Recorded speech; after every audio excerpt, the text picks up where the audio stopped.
ദൗർഭാഗ്യങ്ങൾ കൊടുങ്കാറ്റിൽപ്പെട്ട പഞ്ഞിക്കെട്ടുകൾ പോലെ പറന്നകലും. ശാരീരികവും മാനസികവും ബൗദ്ധികവുമായിട്ടുള്ള രോഗങ്ങളെല്ലാം നിശേഷം മാറും. ഒരേ ഒരു കാര്യം മാത്രം ചെയ്താൽ മതി. ലളിതാ സഹസ്രനാമം ജപിച്ചുകൊണ്ട് അമ്മയെ ശരണം പ്രാപിക്കുക. കൃപാനിധിയായ ജഗന്മാതാവേ, അമ്മേ, എന്നെ രക്ഷിച്ചാലും എനിക്ക് ഭയമുണ്ടാക്കുന്ന ഈ സംസാര സാഗരത്തിൽ നിന്ന് രക്ഷ നേടുവാൻ അമ്മയല്ലാതെ വേറെ ആരും എനിക്ക് ആശ്രയമായിട്ടില്ല. എനിക്ക് ആയിരക്കണക്കിന് ജനനം ഉണ്ടായിരിക്കുക. അതിനാൽ ആയിരക്കണക്കിന് അമ്മമാരും എണ്ണമറ്റ പിതാക്കന്മാരും ഉണ്ടായിരിക്കണം. ഭാവിയിൽ എനിക്ക് എത്ര അച്ഛന്മാരും അമ്മമാരും ഉണ്ടാകും എന്ന് അറിയുകയുമില്ല. അവരുടെ എണ്ണം കണക്കാക്കുവാനും കഴിയില്ല. അതുകൊണ്ട് അമ്മേ, ഞാൻ അവിടുത്തെ തൃച്ചേവടികളിൽ ശരണം പ്രാപിക്കുന്നു. നാനായോനി സഹസ്രസംഭവവശാജ്ഞാതാ ജനന്യാഗതി പ്രഖ്യാത ജനകാഗയന്ത ഇതി മേ സ്യന്തി ജാഗ്രേഗതി. യേതേഷാം ഗണനൈവ നാസ്തി മഹതഃ സംസാരസിന്ധോ വിധേർഭേദാ മാം നിതരാമനന്യശരണം രക്ഷാനുകമ്പാനിധി. പ്രണവപ്രകാശത്തിൻ്റെ പുതിയ ഒരു അധ്യായത്തിലേക്ക് എല്ലാവർക്കും സ്വാഗതം. യാഗരക്ഷയ്ക്കു വേണ്ടി തുടർച്ചയായി വളരെ കാലം ഉണർന്നിരിക്കേണ്ടി വന്നതുകൊണ്ട് ശാർങ്കം എന്ന മഹാധനുസ് കുത്തിപ്പിടിച്ച് അതിൻ്റെ അഗ്രത്തിൽ തലയും ചായ്ച്ച് മഹാവിഷ്ണു നിദ്രയിലാണ്ടു. അതേസമയം ബ്രഹ്മാവും രുദ്രന്മാരും എല്ലാം ഒരു പ്രധാനപ്പെട്ട കാര്യം പറയുവാനായി അവിടെ എത്തി. ഗാഠനിദ്രയിലാണ്ടിരിക്കുന്ന മഹാവിഷ്ണുദേവനെ ഉണർത്തുവാൻ അവർ ചിതൽ ഉറുമ്പുകളുടെ സഹായം തേടി. ശാർങ്കം എന്ന വില്ലിൻ്റെ ഞാൺ അവർ പൊട്ടിച്ചാൽ യജ്ഞഭാഗം കൊടുക്കാം എന്ന് അവയോട് പറഞ്ഞു. ഉറുമ്പുകൾ സന്തോഷപൂർവ്വം ഞാൺ മുറിച്ചു. പെട്ടെന്ന് വില്ല് നിവർന്നു. മഹാവിഷ്ണുവിൻ്റെ ശിരസിനെ അത് ദൂരെ തെറിപ്പിച്ചു കളഞ്ഞു. ഭയം കൊണ്ടും ദുഃഖം കൊണ്ടും പരിഭ്രാന്തരായ ദേവാദികൾ എത്ര തേടിയിട്ടും ഭഗവാന്റെ ശിരസ് കിട്ടിയില്ല. ഭഗ്നാശരായിട്ടുള്ളവർ മഹാത്രിപുരസുന്ദരി ദേവിയെ സ്തോത്രങ്ങൾ കൊണ്ട് പ്രസാദിപ്പിച്ച് പ്രത്യക്ഷപ്പെടുത്തി സങ്കടം പറഞ്ഞു. ഒരു അശ്വത്തിൻ്റെ ശിരസ് കൊണ്ടുവന്ന് വിഷ്ണുവിൽ ചേർത്തു വയ്ക്കാൻ അമ്മ ഉപദേശിച്ചു. അപ്രകാരം ശ്രീ മഹാവിഷ്ണുദേവൻ ഹയഗ്രീവനായി അവതാരം ചെയ്തു. ഹയഗ്രീവൻ എന്ന അസുരനെ വധിക്കുവാനായിരുന്നു ഈ അവതാരത്തിൻ്റെ ഉദ്ദേശം. അമ്മയുടെ പ്രത്യേക പ്രീതിക്ക് പാത്രമായ ഹയഗ്രീവദേവന് അമ്മ എല്ലാ തരം ഗൂഢവിദ്യകളും ഉപദേശിച്ചു കൊടുത്തു. ലളിതാ പരമേശ്വരി ദേവി അന്ന് ഉപദേശിച്ചു കൊടുത്ത വിദ്യകൾ നമുക്ക് ലഭിച്ചത് അഗസ്ത്യ മഹർഷിയുടെ കാരുണ്യം കൊണ്ടാണ്. വേദാംഗങ്ങളിൽ അപാരമായ പാണ്ഡിത്യമുള്ളവനും ലോകത്തിന് നന്മ ചെയ്യണം എന്ന് ആഗ്രഹിക്കുന്നവനുമായ അഗസ്ത്യ മഹർഷി ഒരിക്കൽ തീർത്ഥങ്ങളും ജനപദങ്ങളും സന്ദർശിച്ചുകൊണ്ട് ലോകപര്യടനം നടത്തി. യാത്രാമധ്യേ അദ്ദേഹം പുണ്യഭൂമിയായ കാഞ്ചി നഗരത്തിൽ എത്തിച്ചേർന്നു. അവിടെ ശിവനെയും കാമാക്ഷി ദേവിയെയും ലോകരക്ഷകനായ വിഷ്ണുവിനെയും പൂജിച്ചുകൊണ്ട് തപസ് ചെയ്തു. വളരെ കാലത്തെ തപസ്സിനാൽ സന്തുഷ്ടനായ മഹാവിഷ്ണു അറിവ് സ്വരൂപമായതും ശംഖ, ചക്രം, അക്ഷമാല, പുസ്തകം എന്നിവ ധരിച്ച 4 കൈകളുള്ളതും അശ്വത്തിൻ്റെ മുഖത്തോടു കൂടിയതും തൻ്റെ പ്രകാശം കൊണ്ട് സമസ്ത ലോകങ്ങളെയും പ്രകാശിപ്പിക്കുന്നതുമായ ഹയഗ്രീവമൂർത്തിയായി അഗസ്ത്യന് മുന്നിൽ പ്രത്യക്ഷനായി. ഭഗവാനെ സ്തുതിച്ചുകൊണ്ട് മഹർഷി അജ്ഞാനികളായ ജീവികൾക്ക് മോചനം ലഭിക്കുന്നതിനുള്ള മാർഗം എന്താണെന്ന് അരുളി ചെയ്യുവാൻ അപേക്ഷിച്ചു. ഈ അപേക്ഷ കേട്ട് സന്തുഷ്ടനായ ഭഗവാൻ അഗസ്ത്യ മഹർഷിക്ക് ലളിതാദേവിയുടെ അവതാരകഥ, ഭണ്ഡാസുരവധം, ത്രിപുരാവർണ്ണന, അമ്മയും കാമേശ്വരനുമായുള്ള വിവാഹം തുടങ്ങിയവ ഉൾക്കൊള്ളുന്ന ലളിതോപാഖ്യാനം വിശദമായി കേൾപ്പിച്ചു. അവയെല്ലാം ശ്രവിച്ച ശേഷം അഗസ്ത്യ മഹർഷി ഭഗവാനോട് പറഞ്ഞു, മഹാബുദ്ധിയും സർവശാസ്ത്ര വിശാരദനുമായിട്ടുള്ള ഭഗവാനെ, അമ്മയുടെ അത്യന്തം അത്ഭുതകരമായ ചരിത്രം അങ്ങ് അരുളി ചെയ്തു. എന്നാൽ ലളിതാ സഹസ്രനാമ സ്തോത്രം ഭഗവാൻ എന്തുകൊണ്ടാണ് എനിക്ക് പറഞ്ഞു തരാത്തത്? അങ്ങ് അത് വിസ്മരിച്ചതാണോ? മനഃപൂർവ്വം പറയാത്തതാണോ? അത് കേൾക്കാനുള്ള യോഗ്യത എനിക്ക് ഇല്ലെന്നാണോ? എനിക്ക് സംശയം തോന്നുന്നു. ലളിതാ സഹസ്രനാമം ഒഴിവാക്കിയതിന് കാരണം കരുണാമയനായ അവിടുന്ന് അരുളി ചെയ്യണമേ. കുംഭസംഭവനായ അഗസ്ത്യ മഹർഷി ഇപ്രകാരം ചോദിച്ചപ്പോൾ ഹയഗ്രീവ ഭഗവാൻ ഇപ്രകാരം പറഞ്ഞു, ലോപമുദ്രാപതിയായിട്ടുള്ള അഗസ്ത്യ, അങ്ങ് ശ്രദ്ധിച്ചു കേട്ടാലും സഹസ്രനാമം ഞാൻ ഉപദേശിക്കാത്തത് രഹസ്യമാണ് എന്ന് കരുതിയാണ്, മറ്റു കാരണങ്ങൾ കൊണ്ടൊന്നുമല്ല. ഭക്തിയോടുകൂടി അങ്ങ് ചോദിച്ചതുകൊണ്ട് ഞാൻ പറയാം. ഭക്തനായ ശിഷ്യനോട് ഗുരു രഹസ്യമായിട്ടുള്ളതും പറയേണ്ടതാണ്.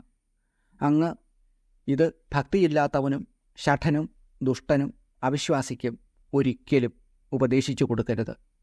ശ്രീമാതാവിൽ ഭക്തിയുള്ളവനും ശ്രീവിദ്യയെക്കുറിച്ച് അറിവുള്ളവനും ശുദ്ധനുമായ ഉപാസകന് മാത്രമേ ഇത് നൽകാവൂ. ഉടനെ സിദ്ധി നൽകുന്ന സഹസ്രനാമങ്ങൾ തന്ത്രശാസ്ത്രങ്ങളിൽ ഉള്ളവയിൽ ഏറ്റവും പ്രധാനം ഈ ലളിതാ സഹസ്രനാമം തന്നെയാണ്. കാദിവിദ്യയായ ശ്രീവിദ്യാ മന്ത്രങ്ങളിൽ മുഖ്യമാണ്. കാദിയായ ശ്രീവിദ്യ മന്ത്രങ്ങളിൽ ഏറ്റവും പ്രധാനപ്പെട്ടതാണ്. പുരങ്ങളിൽ ശ്രീപുരമാണ് ശ്രേഷ്ഠമായിട്ടുള്ളത്. ശക്തികളിൽ ലളിതാംബികയും ശ്രീവിദ്യോപാസകന്മാരിൽ ദേവനായ ശിവനും ശ്രേഷ്ഠരാണ്. അപ്രകാരം സഹസ്രനാമങ്ങളിൽ ഇത് അത്യുത്തമമാണ്. ഈ സഹസ്രനാമത്തിൻ്റെ പഠനം കൊണ്ട് അമ്മയ്ക്കുണ്ടാകുന്ന പ്രീതി മറ്റു സഹസ്രനാമങ്ങളുടെ പഠനം കൊണ്ട് ഉണ്ടാവുകയില്ല. അതുകൊണ്ട് ശ്രീമാതാവിൻ്റെ പ്രീതിക്കായിട്ട് ഇതിനെ എല്ലായ്പ്പോഴും കീർത്തിച്ചാലും ഈ സഹസ്രനാമം ചൊല്ലി ശ്രീചക്രത്തിൽ വില്വപത്രം കൊണ്ടോ പത്മം കൊണ്ടോ തുളസീദളം കൊണ്ടോ അർച്ചന നടത്തുകയാണെങ്കിൽ സിംഹാസനേശ്വരിയായിട്ടുള്ള അമ്മ ഉടൻ തന്നെ പ്രസാദിക്കുന്നതാണ്. ശ്രീചക്രത്തിൽ അർച്ചനയും പഞ്ചദശാക്ഷരീ ജപവും കഴിഞ്ഞ് ഈ നാമസഹസ്രം എന്നും ജപിക്കുക. ജപപൂജാദികൾക്ക് ശക്തിയില്ല എങ്കിലും സഹസ്രനാമം എന്നും ജപിച്ചാൽ അർച്ചനയുടെയും ജപത്തിൻ്റെയും ഫലം ലഭിക്കുന്നതാണ്. മറ്റു സ്തോത്രങ്ങൾ ഉപയോഗിച്ചുള്ള ഉപാസനയും അഭ്യുദയം ഉണ്ടാക്കുന്നതാണ്. എങ്കിലും ഈ സഹസ്രനാമ കീർത്തനം നിത്യകർമ്മം എന്നതുപോലെ ചെയ്യണം. ശ്രീചക്രത്തിലുള്ള അർച്ചനയും ശ്രീവിദ്യാ മന്ത്രജപവും സഹസ്രനാമ കീർത്തനവും ഉയർച്ചയെ ഉണ്ടാക്കുന്നതായതുകൊണ്ട് ഭക്തന് ആവശ്യമാണ്. അതിന് കാരണം ഞാൻ അങ്ങേക്ക് പറഞ്ഞു തരാം. പണ്ടൊരിക്കൽ ഭക്തരുടെ ഇഷ്ടത്തിനായി ലളിതാദേവി വശിനി തുടങ്ങിയിട്ടുള്ള വാഗ്ദേവതകളെ വിളിച്ച് അവരോട്, എൻ്റെ പ്രസാദത്താൽ വാഗ്വിഭൂതി ഉള്ളവരും എൻ്റെ ഭക്തരുടെ വാഗ്വിഭൂതിക്ക് നിയുക്തരുമായിട്ടുള്ള നിങ്ങൾ എൻ്റെ ചക്രത്തിൻ്റെ രഹസ്യം അറിയുന്നവരും എൻ്റെ നാമങ്ങളിൽ തൽപരരുമാണ്.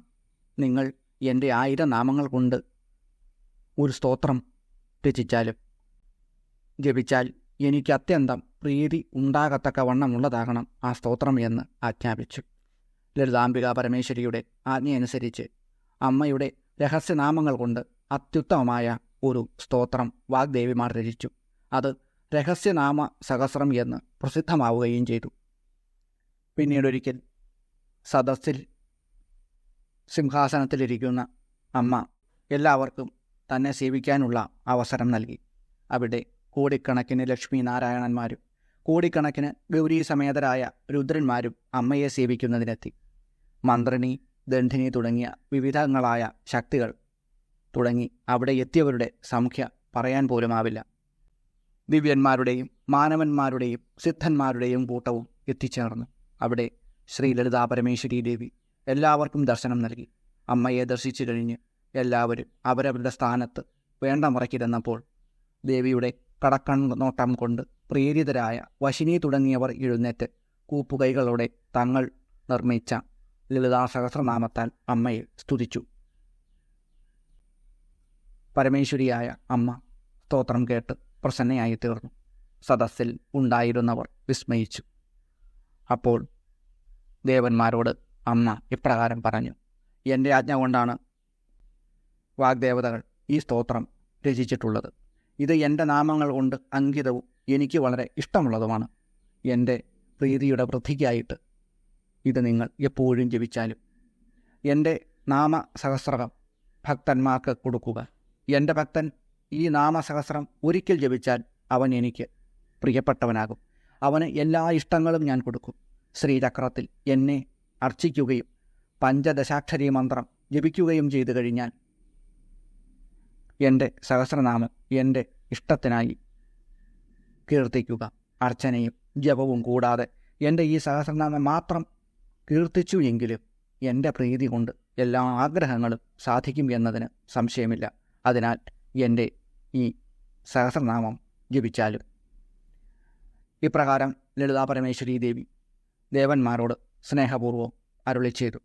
അമ്മയുടെ ആജ്ഞ കൊണ്ട് അന്നു തൊട്ട് ബ്രഹ്മാവും വിഷ്ണുവും മഹേശ്വരനും മാന്ത്രിണി തുടങ്ങിയ ശക്തികളും ഈ സഹസ്രനാമത്തെ ലളിതാദേവിയുടെ പ്രസാദത്തിനായിട്ട് ജപിച്ചുകൊണ്ടിരിക്കുന്നു. അതുകൊണ്ട് അല്ലയോ അഗസ്ത്യ മഹർഷി, ഭക്തന്മാർ ഈ സഹസ്രനാമം ഭക്തിയോടുകൂടി കീർത്തിക്കേണ്ടതാണ്.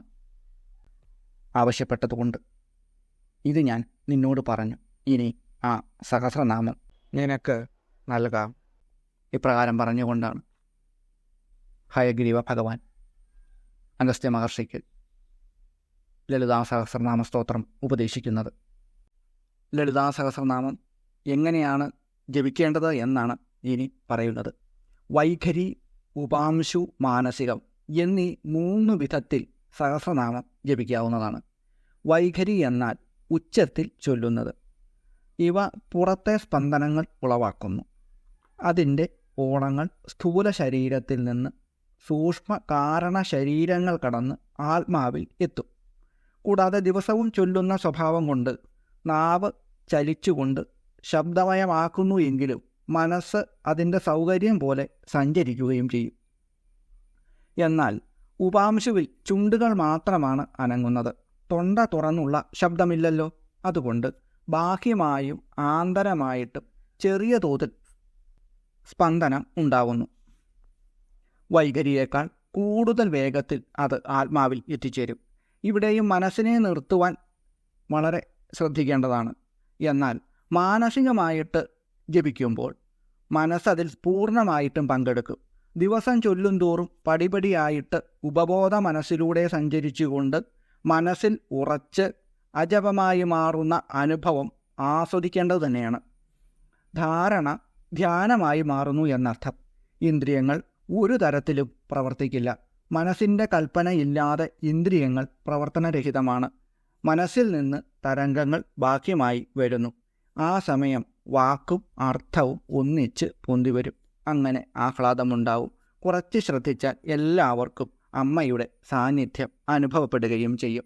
അതുകൊണ്ട് ലളിതാ സഹസ്രനാമം വൈഖരി രൂപത്തിൽ, അതായത് ഉച്ചത്തിൽ ചൊല്ലി ശീലിക്കുകയും പിന്നീട് അത് ഉപാംശുവായിട്ട് ചുണ്ടനക്കി ചൊല്ലുകയും അതിനുശേഷം മാനസികമായി ജപിച്ചു ആത്മാനുഭൂതിയിൽ എത്തി അമ്മയെ ദർശിക്കാവുന്നതാണ്.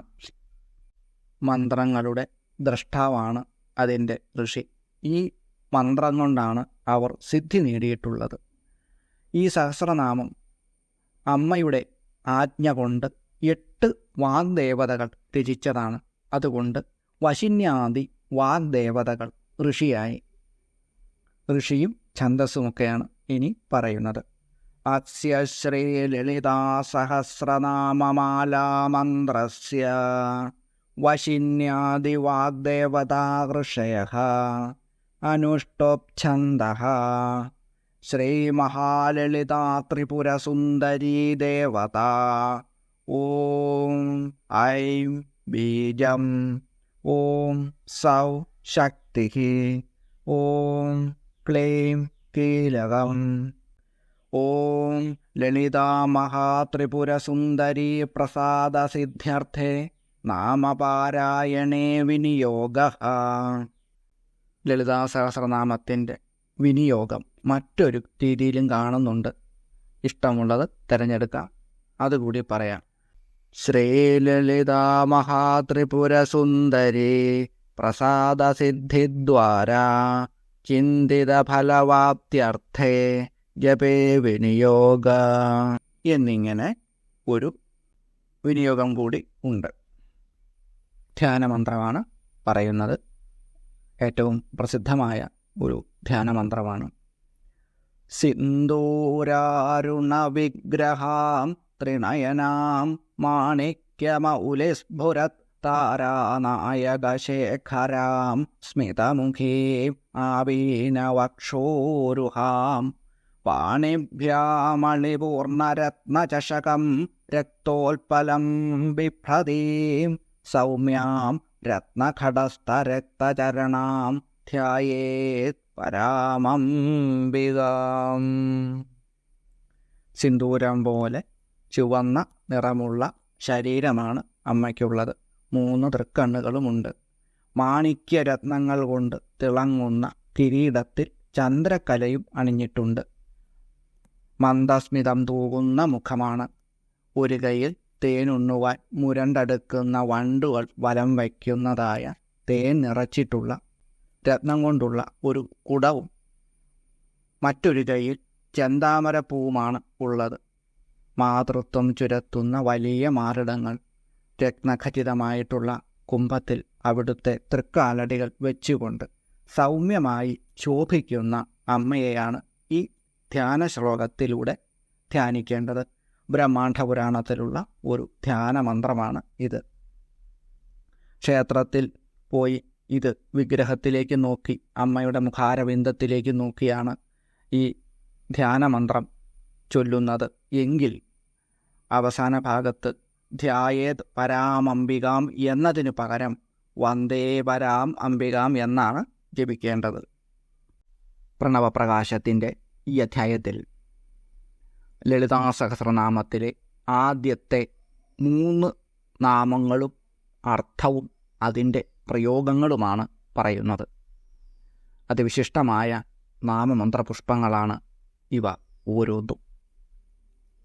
ഈ മന്ത്രങ്ങൾ ജപിക്കുന്നത് കേട്ടാൽ മാത്രം മതി അതിൻ്റെ ഫലം ലഭിക്കുവാൻ. അത്ര വിശിഷ്ടമായ മന്ത്രങ്ങളാണ് ഇവ. ഓം ശ്രീമാത്രേ നമ ഓം എന്ന് ജപിക്കാവുന്നതാണ് ആദ്യത്തെ മന്ത്രം. ഓം ഹ്രീം ശ്രീമാത്രേ നമ എന്ന് ഹ്രീം എന്ന ഭുവനേശ്വരി ബീജം കൂടി ചേർത്തും ജപിക്കാവുന്നതാണ്. വാഗ്ദേവതകൾ 8 പേരാണ്. വശിനി, കാമേശ്വരി, മോദിനി, വിമല, അരുണ, ജമിനി, സർവേശ്വരി, കൗളിനി. ശ്രീചക്രത്തിൽ ഈ വാഗ്ദേവതകളുടെ സ്ഥാനം ശ്രീചക്രത്തിലെ 7ാമത്തെ ചുറ്റായ അഷ്ടകോണത്തിലാണ്. വാക്ശക്തി പ്രദാനം ചെയ്യുക എന്നുള്ളതാണ് ഇവരുടെ ധർമ്മം.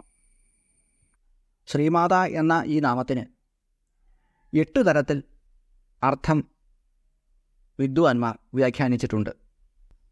ഏറ്റവും ഉത്കൃഷ്ടയായ അമ്മ, മഹാലക്ഷ്മി, മഹാസരസ്വതി എന്നിവരുടെ രാജ്ഞി, മംഗളസ്വരൂപിയായ മാതാവ്.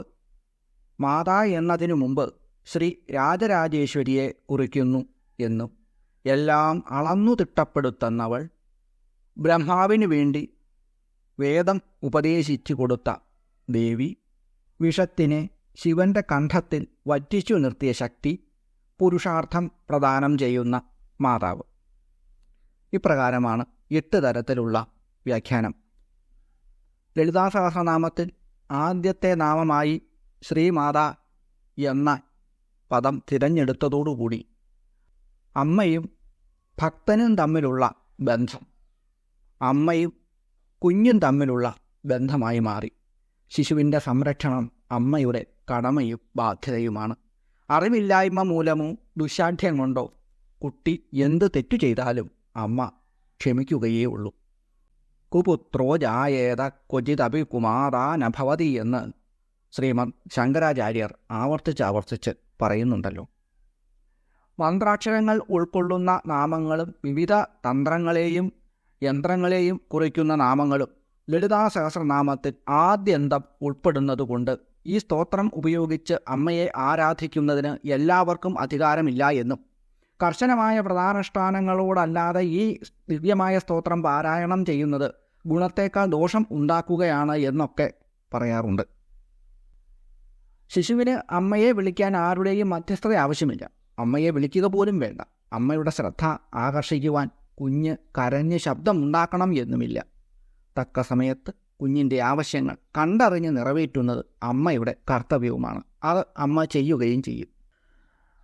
അമ്മയെ നോക്കി ഒന്ന് ചിരിക്കുകയോ അമ്മ എന്ന് അസ്പഷ്ടമായിട്ടെങ്കിലും ഉച്ചരിക്കുകയോ ചെയ്തു കഴിഞ്ഞാൽ അമ്മയ്ക്ക് സന്തോഷമായി, പരാശക്തിയായി അമ്മയായി കരുതി ഒരു കുഞ്ഞിൻ്റെ ഭാവനയോടുകൂടി ഈ മഹാസ്തോത്രം ഉരുവിടാൻ എല്ലാവർക്കും അധികാരം ഉണ്ട് എന്ന് വിളംബരം ചെയ്യുകയാണ് ശ്രീമാത എന്ന ആദ്യത്തെ നാമത്തിലൂടെ വശിന്യാദി വാഗ്ദേവതകൾ.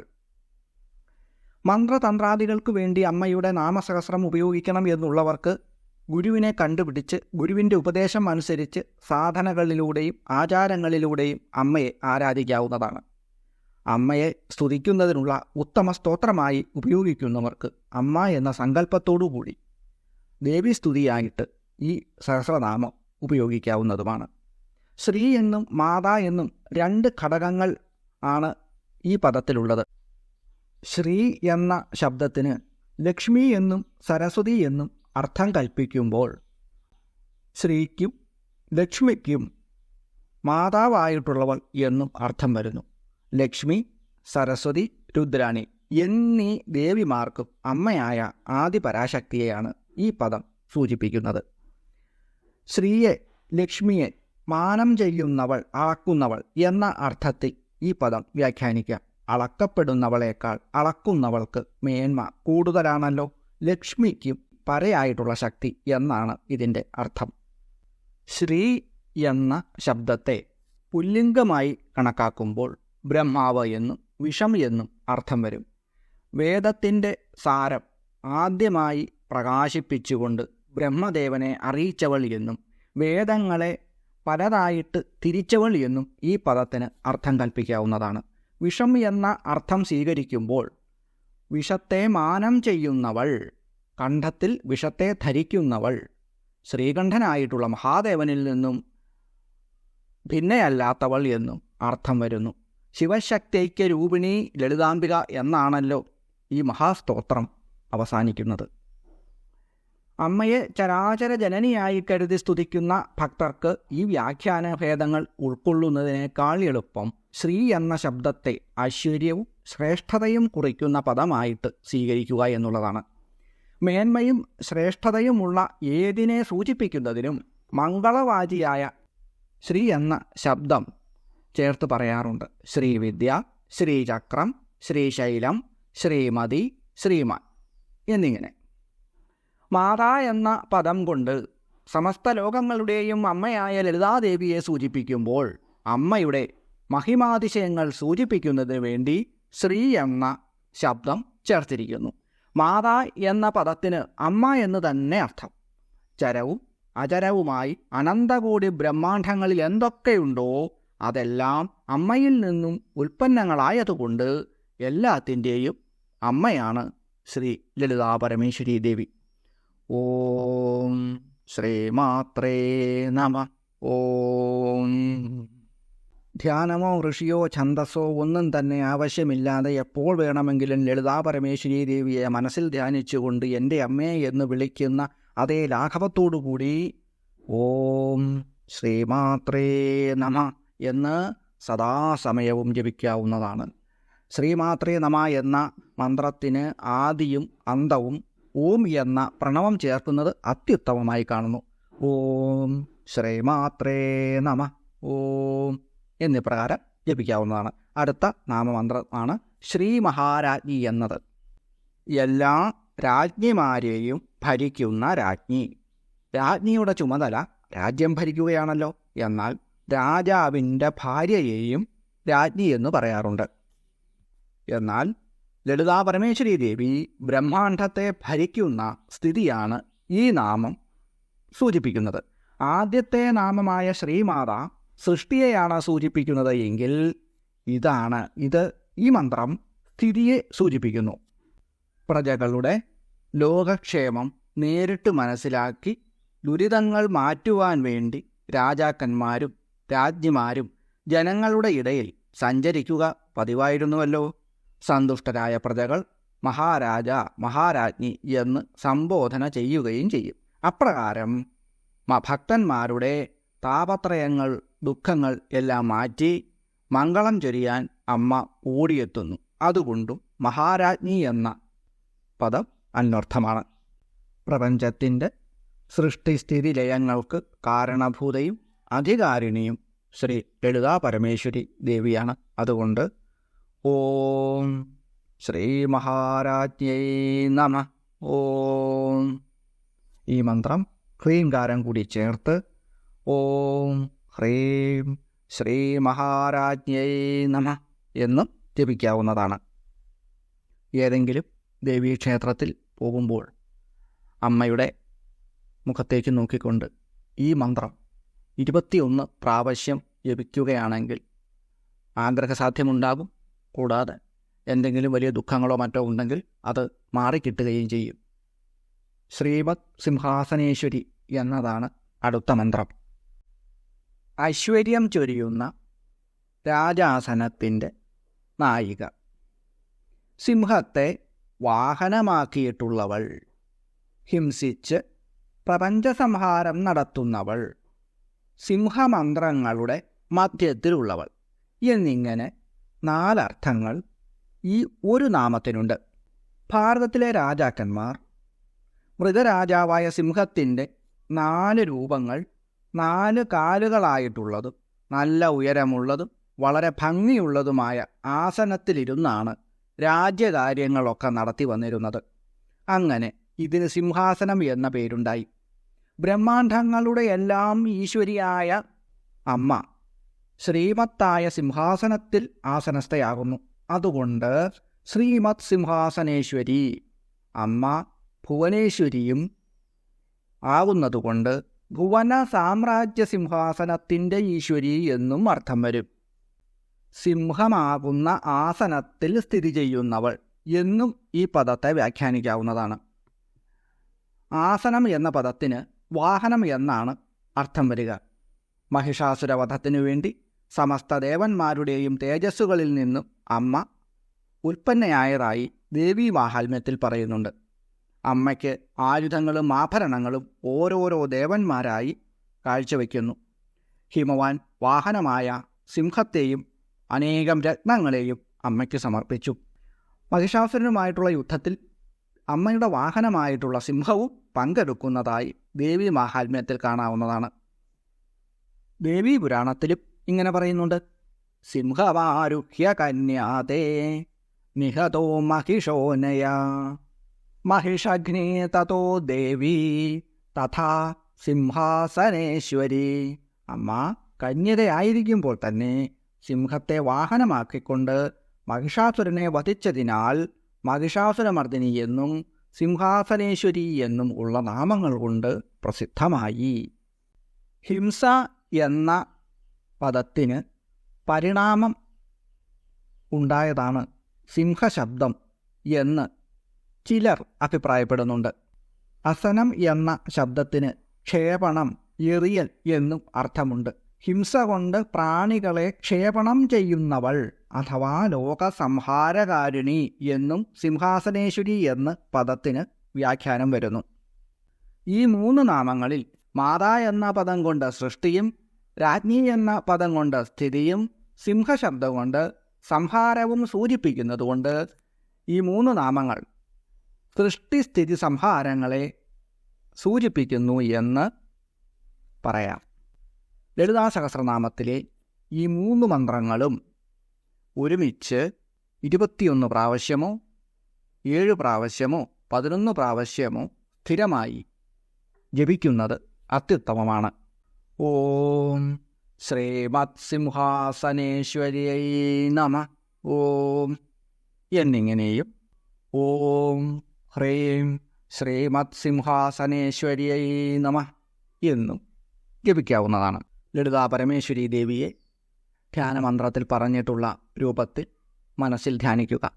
അതിനുശേഷം ശുദ്ധമായ മനസ്സോടുകൂടി ശുദ്ധമായ ശരീരത്തോടുകൂടി വീട്ടിൽ ശ്രീചക്രം ഉണ്ട് എങ്കിൽ അതിൽ വലത് കൈ സ്പർശിച്ചുകൊണ്ട് 21 പ്രാവശ്യം ഈ 3 മന്ത്രങ്ങളും ഹ്രീം എന്ന ശബ്ദം ചേർത്ത് ജപിക്കുക.